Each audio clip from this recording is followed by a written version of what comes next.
வணக்கம் உறவுகளே, எல்லாரும் எப்படி இருக்கீங்கப்பா? சாப்பிட்டாச்சா? இன்னைக்கு வியாழக்கிழமை, நம்ம வீட்டுல இப்பதான் சமையல் செய்ய போறேன். வாங்க வீடியோக்குள்ள போயிட்டு இன்னைக்கு என்ன சமையல் சொல்லிட்டு பாத்துடலாம். எல்லாம் எடுத்து வச்சுட்டேன்ப்பா. அரிசி கழுவி வச்சிருக்கேன், இந்த பக்கம் வச்சிருக்கேன், காய் கட் பண்ணி வச்சிருக்கேன். டக்குன்னு இப்ப ஸ்டார்ட் பண்ண வேண்டிய வேலை தான். அதுக்கு முன்னாடி நம்ம ஸ்டவ் பார்த்து வச்சுக்கலாம். இது வந்து குழம்பு செய்ய கடாயில தட்டு இருக்கு, அப்படியே வைக்கிறேன். அதை அப்படியே எடுத்து வேண்டி வச்சிருக்கேன். எல்லாம் மூடி அவ்வளோனா மூடி இருந்ததை பார்த்தா எல்லாம் செஞ்சு முடிச்சுட்டு தான் நினைப்பீங்க. ஆனா இப்பதான் ஸ்டார்ட் பண்ணவே எல்லாமே காலி. அப்படிதான் வச்சிருக்கேன். இது வந்து சாதத்துக்கு வச்சு. இன்னைக்கு என்ன சமையல் சொல்லவே இல்ல. இன்னைக்கு என்ன சமையல் நம்ம வீட்டுலன்னு பாத்தீங்கன்னா கடலைப்பருப்பு ஊற வச்சிருக்கேன்ப்பா. அப்பனா பாதி பேர் கெஸ் பண்ணிருப்பீங்க. இன்னைக்கு வந்து பாத்தீங்கன்னா உருண்டை குழம்பு தான் செய்ய போறேன். பார்த்தீங்களா, காலையிலே ஊற வச்சாச்சு. ஒரு பக்கெட் புதுசா கடிச்சிட கூடாது. ஆமா, உருண்டை குழம்பு தான் இன்னைக்கு செய்ய போறேன். அது என்னுடைய ஸ்டைல சட்டுன்னு எப்படி ஈஸியா செய்யலாம்னு சொல்லிட்டு தான் அந்த மெத்தட்ல தான் செய்ய போறேன். பார்க்கலாம். இப்ப இந்த பக்கெட் என்னன்னு சொல்லி உனக்கு சொல்லணுமா சுஷ்மி? சுஷ்மி கொஞ்சம் இதுவா தான் இருப்பா. ஏன்னா நேற்று என் ஃப்ரெண்டு கால் பண்ணியிருந்தாங்கப்பா, வீட்டுக்கு வாங்க உங்ககிட்ட பேசணும் அப்படின்னு சொல்லிட்டு பார்த்து ரொம்ப நாள் ஆயிருக்குன்னு. அதனால ஃப்ரெண்டு வீட்டுக்கு தான் போயிருந்தேன். அப்போ பார்த்தீங்கன்னா அவங்களுக்கு தான் தெரியுமே என்னுடைய என்ன இதுன்னு சொல்லிட்டு, எனக்கு எஸ்எஸ் பிரியாணி ரொம்ப பிடிக்கும்னு சொல்லிட்டு எஸ்எஸ்ல இருந்து பிரியாணிலாம் ஆர்டர் போட்டு வச்சிருந்தாங்க. நாங்க எல்லாரும் ஒன்னா உட்காந்து சாப்பிட்டோம். சரி, ஃப்ரெண்டு வீடு இருந்ததுனால அதனால வீடியோ எதுவுமே எடுக்க முடியல. பாத்தீங்களா, இந்த எல்லாமே வந்து இந்த மாதிரி ரைத்தா, இது கத்திரிக்காய், இதெல்லாம் வந்து இந்த மாதிரி பக்கெட் மாதிரி குட்டி பக்கெட்ல கொடுத்துருந்தாங்க. அதுக்கு எனக்கு ரொம்ப பிடிச்சிருந்தது. இதை எடுத்துட்டு வர சொல்லிட்டு அதை எடுத்துட்டு வந்துட்டேன். இது ஆல்ரெடி வாங்கினது நம்மளுக்கு பிரியாணி. நான் இதை மட்டும் தான் அவங்க வீட்டுல இருந்து எடுத்துட்டு வந்தேன். குட்டி பக்கெட். ஆனா பொருள் என்னவோ அவ்வளவுதான் வரும். அந்த சின்ன டப்பா கொடுப்பாங்களா, அவ்வளவுதான் வரும். அழகா அந்த பக்கெட் மாதிரி பண்ணிருக்காங்க பாருங்க. அது ரொம்ப பிடிச்சிருந்தது எனக்கு. அதுக்காக எடுத்துட்டு வந்துட்டேன். சுஷ்மி திட்டிட்டு இருந்தா, இதை கூட எடுத்துட்டு வருவீங்களா அப்படின்ட்டு. சரி விடு, எனக்கு பிடிச்சதை எடுத்துட்டு வந்துட்டேன்னு சொல்லிட்டு இப்ப கடாய் காஞ்சிச்சுப்பா. எண்ணெய் ஊத்திக்கலாம்.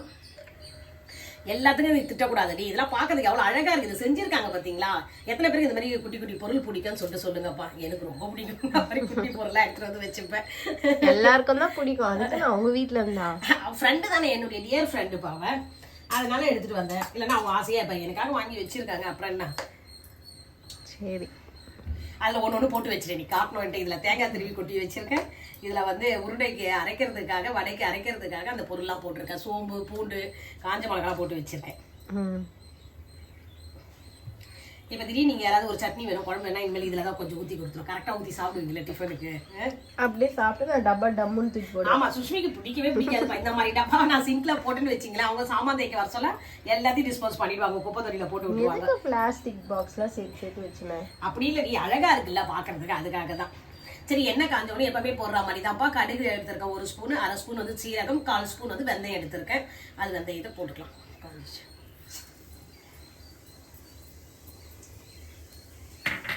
பொரிஞ்சோடனே இது எல்லாமே சுஷ்மி எனக்கு கட் பண்ணி கொடுக்குறா. இப்போ சுஷ்மி வந்ததுலேருந்து எனக்கு கொஞ்சம் வேலை ரொம்ப கம்மியாயிடுச்சு. வீடை கிளீன் பண்ணிடுறா. எனக்கு தேவையான இதெல்லாம் வந்து சமையலுக்கு தேவையான காய்கறி எல்லாம் கட் பண்ணி கொடுத்துட்றாங்க. அப்புறம் துணி இருந்தால் துணியை மடிச்சு வச்சு, அதுதான் பெரும் வேலையாக இருந்தது. துணியை போடுறது கூட இல்லை, துவச்சி வாஷிங் மிஷினில் போட்டு எடுத்து மதிக்கிறதுக்கு லேட் ஆகும் தெரியுமா? அதெல்லாம் இப்போ அவங்க பண்ணி கொடுத்துட்றாங்க. எனக்கு ஈஸியாக கொஞ்சம் வேலைலாம் சட்டுன்னு முடிகிற மாதிரி இருக்குது. கருவேப்பிலை போடாதம்மா. கருவேப்பிலை போட்டால் டக்குன்னு புரியும். ஆனால் எப்பயும் எடுத்து தான் வச்சுட்டேன். இருந்தாலும் ஃபஸ்ட்டு நான் பூண்டு தான் போட போகிறேன். இப்போ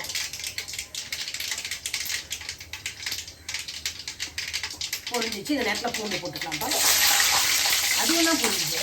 ஆமா, எல்லாம் சூடாக எல்லாம் பொரியணும். இன்னும் எல்லாம் பூண்டை போட்ட வடைக்கு கேட்டிய? வடைக்கு தான் தனியாக எடுத்து வச்சுட்டேன். பூண்டு நல்லா வாசனையாக இருக்கும். இப்போ போட்டுக்கிறேன்ப்பா, கருவேப்பிலை போட்டுக்கிறேன். ஒரு சட்டு தான் இனிமேல் வச்சு நல்லா போடாத, வெங்காயம் போடு. இல்லை சரி, இது பாரு காஞ்சி தானே இருக்குது. தண்ணியே கொஞ்சம் கூட இல்லைன்னு சொல்லி போட்டேன். அது அப்புறம் பார்த்தா அப்புறம் புரியுது. இப்போ வெங்காயம் கட் பண்ணி வச்சிருக்காங்க. இந்த வெங்காயத்தையும் போட்டுக்கலாம். இன்னைக்கு செம்ம வெயில் போலியே. ஆமா, நல்ல வெயில். ஃபோன்லாம் ஹீட் ஆகுது உடனே. இன்னும் கோல்டு சரியாகுதா உனக்கு? நல்லா கசாயம் தான் வச்சு கொடுக்கணும் உனக்கு. ஆமா, தண்ணி ஒத்துக்க மாட்டேங்குது. ஊர்ல இருந்து வர தண்ணி வேற, நம்மள இங்க வந்து யூஸ் பண்ற தண்ணி வேற. அது வேற பவானி அவ்வளவு தூரம் சொல்லிட்டு நீ ஸ்கார்ஃப் கட்டாம வெளியே உட்காந்துருக்கேன். கம்ப்ளைண்ட் வந்துருச்சு மேல எனக்கு. சுஷ்மி வந்து மாமி வீட்டுல போயிட்டு வெளியே உட்காந்து பேசிட்டு இருக்கு. அதுவும் ஸ்கார்ஃப் எதுவுமே கட்டலை. இங்க ரொம்ப குளிர்னு சொன்னாலும் கேட்கல. உனக்கு ஸ்கார்ஃப் கட்டுறதுல அவ்வளவு ஒரு இது. அதெல்லாம் வந்து குளிருக்காக தயார் பண்ணி வச்சிருக்காங்க. அப்புறம் யார் தான் யூஸ் பண்றது? சுஷ்மியே ஊட்டிக்கு போசலாம் அதெல்லாம் வாங்கிட்டு வந்திருக்கேன். அது எங்கன்னா யூஸ் பண்றியா நீ? உன் பொருளே நிறைய நம்ம இதெல்லாம் டிசைனா வந்து சொட்டர் வாங்கிட்டு வந்து வச்சிருக்காங்க. ஸ்கார்ஃப் அழகா ஃபுல்லா மாதிரி வாங்கிட்டு வந்து வச்சிருக்காங்க. டூர்லாம் போக சொல்லும். ஆனா அழகா அப்படியே மடிச்சு வச்சு தூங்கிட்டு இருக்கோம். அதை நாங்க எடுத்துட்டாலும் வந்து சண்டை போடுவாங்க. அந்த மெமரிஸ் நான் வச்சிருக்கேன், ஞாபகமா நீங்க எடுக்கிறீங்க அப்படின்னுவாங்க. உப்பு போடல. ஆமா, இது போடுறேன். இதை நான் சொல்லியிருந்தேன் ஒரு தடவை, இது போட மறந்தே போயிட்டேன். கருவேப்பிலையே அது அப்பதான் சுஷ்மி இதை ஏதாவது சொல்லியிருப்பா, நான் பேசிட்டே மறந்துட்டேன் அப்படின்ட்டு உப்பு போட்டுக்கிறப்ப சீக்கிரம் வதங்கணுன்றதுக்காக தான். நண்டு கிரேவிக்கு நீ ஏதோ சொல்லிட்ட போலமா, இந்த மாதிரி உப்பு போட்டாதான் வெங்காயம் வதங்குன்ற மாதிரி. அப்படி சொன்னியா என்னன்னு எனக்கே ஞாபகம் இல்ல. அது பழைய வீடியோ தான். எல்லாத்தையும் சொல்றதுதான் அது. வெங்காயம் வந்து கொஞ்சம் வதங்கறதுக்கு உப்பு போட்டா சீக்கிரம் வதங்கிடும். அவங்க உப்பு போடாமையே உப்பு வதங்குனா கொஞ்சம் லேட் ஆகும், அவ்வளவுதான், வேற ஒண்ணும் இல்லப்பா. எல்லாமே கொஞ்சம் லேட் ஆகும். நம்ம சீக்கிரம் அர்ஜென்ட்டா செய்யணும்னா இதெல்லாம் ஃபாலோ பண்ணிக்கலாம். இது வந்து நான் தான் கண்டுபிடிச்சு சொன்னதுன்னு இல்ல, செஃப் தான் சொல்லிருக்காங்க. எல்லாருமே சொன்னதான் நம்ம ஃபாலோ பண்றோம். இல்ல நம்மளுக்கு எப்படி தெரியும் சொல்லுங்களேன். வெங்காயம் நல்லா வதங்கிடுச்சுப்பா. இந்த நேரத்துல தக்காளியை போட்டுக்கலாம். பூண்டும் வெங்காயம் நல்லா வதங்கிடுச்சு.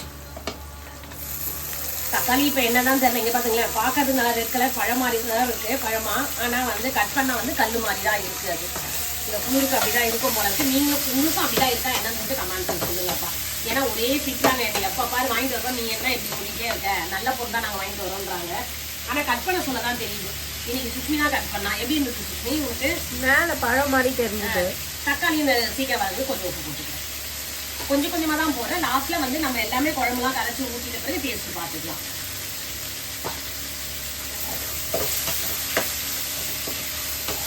இதை வந்து மூடி விட்டாதான் சீக்கிரம் வரும். நம்ம தட்டு போட்டு மூடிடலாம். ஒரு 2 நிமிஷம் தான்ப்பா மூடி வச்சிருந்தேன். மூடி வச்சுட்டு எடுத்து பாத்தீங்கன்னா தக்காளி கொஞ்சம் நல்லா வதங்கி இருந்தது. இப்ப நம்ம கரண்டில போட்டு இப்படி பண்ண சொல்ல பாத்தீங்கன்னா இன்னும் நல்லா வதங்கிடுச்சு பாருங்களேன். சீக்கிரம் நம்மளுக்கு டைம் சேவ் ஆகும், அதுக்காக தான். இப்ப நல்லா வதங்கிடுச்சு. இந்த நேரத்துல வந்து காரத்துக்கு வந்து நம்ம குழம்பு மிளகாய் தூள் ஆட் பண்ணிக்கலாம், மஞ்சள் தூள் போட்டுக்கலாம்,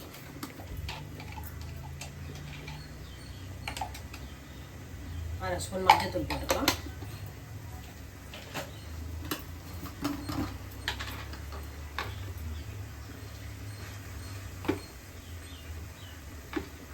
ஒரு 2.5 ஸ்பூன் போட்டிருக்கேன் காரத்துக்கு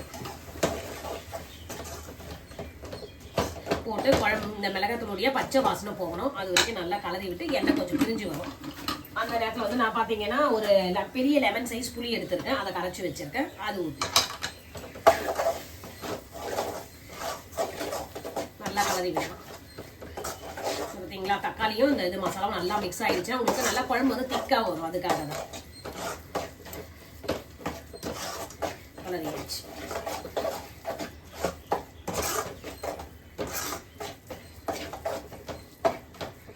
இது கொஞ்ச நேரத்துக்கு அப்புறம் புளி ஊற்றணும்லாமா? ஆமா. பால்ஸ் ரெடி பண்ணவே இல்லை. என்ன வேணும்? பால்ஸ் அதை வந்து நான் சுஷ்மிக்கு எப்பவுமே கிண்டல் பண்ணிட்டு இருப்பேன். அந்த உருண்டை குழம்பு செஞ்சாலே இது வந்து பாலை வந்து உருட்டி விடணும் இது குழம்புல அப்படின்ட்டு. சரி சரி, குழம்பு கொதிக்கிற நேரத்தில் அதுக்குள்ளே அதை ரெடி பண்ணிக்கலாம். அது ரொம்ப ஈஸி தான்.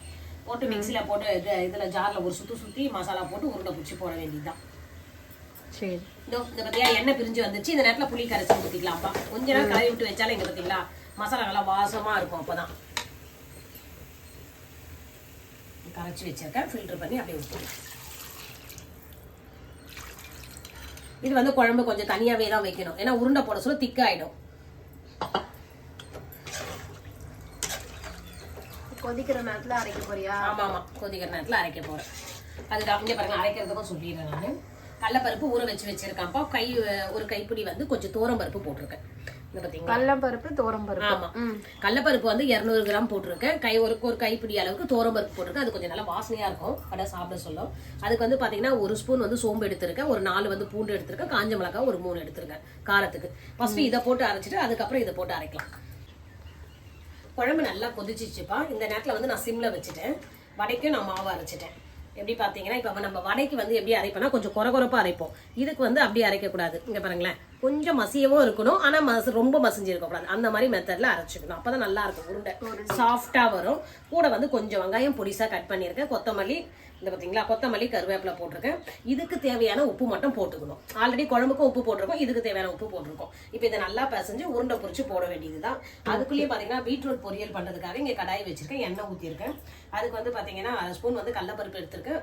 தாளிக்கிறதுக்கு வந்து கடுகும் சீரகம் உள்ள இருக்கு, போட்டுக்கலாம். அது பொரியட்டும், அதுக்குள்ளே இதை பிசைஞ்சிக்கலாம். நம்ம உருண்டைக்கு பொரிஞ்சிட்டோமா? அது இல்லை பொரியாத தான் வச்சிருக்கேன், கரெக்டா சிம்ல தான் வச்சிருக்கேன், பொரியட்டும். நம்ம வெங்காயம் கூட கொஞ்சம் பொடிசா கட் பண்ணி கம்மியா தான் போடணும். வடைக்கு கொஞ்சம் எக்ஸ்ட்ரா போடுவோம் இல்லையா, இந்த உருண்டைக்கு வந்து நம்ம கம்மியா போடணும். அப்படி போட சொல்ல என்ன ஆகுனா, நம்ம உருண்டை பிடிச்சி போட சொல்ல குழம்புல உருண்டை ஊறி உருண்டை வந்து ரொம்ப சாஃப்டா இருக்கும். நம்ம ரொம்பவே வந்து இந்த ஒன்றும் பாதியமா அரைச்சி கொஞ்சம் தண்ணி கூட விடாம கல் மாதிரி அரைச்சா கல் மாதிரி ஆயிடும் உருண்டை, காரம் கூட அதை ஊறி இருக்காது. இதுதான் இதை வந்து என்ன பண்ணாலும் நாங்கள் டைரெக்டாகவே பிடிச்சி உருண்டையை வந்து குழம்புல போட்டுருவோம்ப்பா. சில வந்து அது ஆவி இட்லி பானையில் வச்சு உருண்டை பிடிச்சி ஆவி கட்டி போடுவாங்க, அப்படியும் போடலாம். கடுகு போட்டது, நம்ம கடுகு வெந்தயம் கடலைப்பருப்பு போடுறோம் இல்லைங்களா, அது நல்லா பொரிஞ்சிச்சு. கடலைப்பருப்பு கொஞ்சம் செவக்கணும். செவந்த உடனே என்ன பண்ணலாம்னா, நம்ம வந்து பார்த்தீங்களா பூண்டு நசுக்கி வச்சிருக்கேன், ஒரு 2 பல்லு பூண்டு, காஞ்ச மிளகா வந்து ஒரு பெரிய மிளகா எடுத்து அதை கிள்ளி வச்சிருக்கேன், கொஞ்சமாக வெங்காயம் கட் பண்ணி வச்சிருக்கேன், கருவேப்பிலை. இது வந்து துருவி செய்யலாம்னு சொல்லிட்டு இன்னைக்கு பீட்ரூட் வந்து நல்லா துருவி வச்சிருக்கோம். அது உங்களுக்கு பிடிக்கும் அதுதானே? எல்லாத்தையும் ஒன்றா சேர்த்து போட்டுக்கலாம்ப்பா, நல்லா பொரிஞ்சு.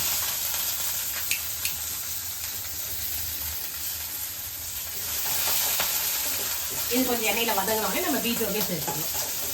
குழம்பு கொட்டிட்டு இருக்காங்க, கொட்டிட்டு இருக்காங்க. இப்போ பாலை ஊற்றி போடுறேன்.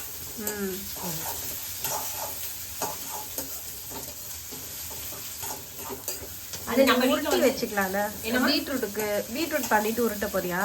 அவ்வளோதான், ஊட்டி டைரெக்டா போட்டுருவேன் நான். இது கொஞ்சம் வெங்காயம் வதங்குறேன்.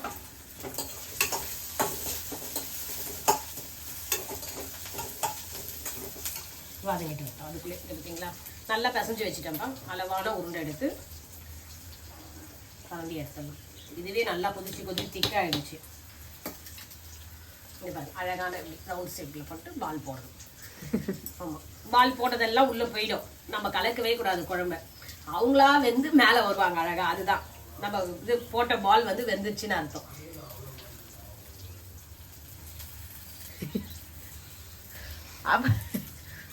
அதுக்கு என்ன அவ்வளவு மரியாதையா? நம்ம சாப்பிட போற பொருளுக்கு மரியாதை கொடுக்கும், அதுக்காக தான். அப்பா வந்துட்டாரு, அதான் கிண்டல் பண்ணிட்டு இருக்காரு. போட்டாச்சு.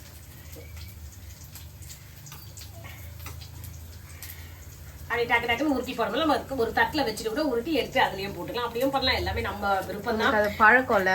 நான் கடை அப்படியே உருட்டி டைரக்டா போட்டுருவேன். அது பார்த்து போடணும், ஏன்னா ஒண்ணு மேல ஒண்ணு போட்டா கூட உருண்டை வந்து உடஞ்சிடும்.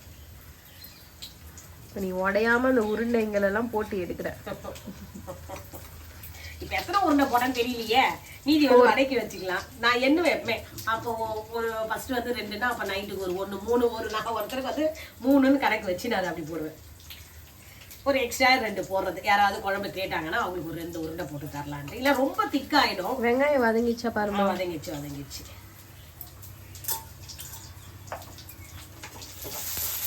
ஏன்னா நம்ம எப்பவுமே வெங்காயம் தக்காளி எல்லாம் வதங்கணும்னு சொல்ல வதங்கவே வதங்காது, லேட்டா தான் ஆகும்.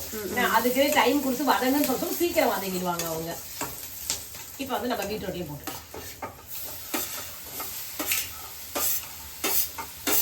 நல்லா ரெட் கலர்ல சூப்பரா இருக்கு. பீட்ரூட்ல ஜூஸா வேற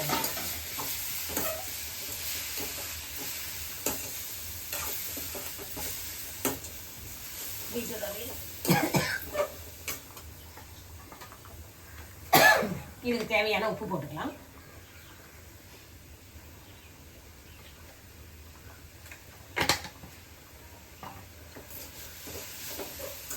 கலரிச்சு அங்கே கொஞ்சமாக தண்ணி ஊற்றி மூடிட்டேன்னா நல்லா வெந்துரும்பா.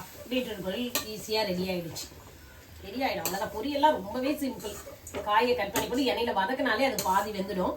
கொஞ்சம் தண்ணி ஊற்றி நம்ம அந்த ராஸ்மல் போகிறதுக்காக தண்ணி ஊற்றி கொதிக்க வைக்கிறது.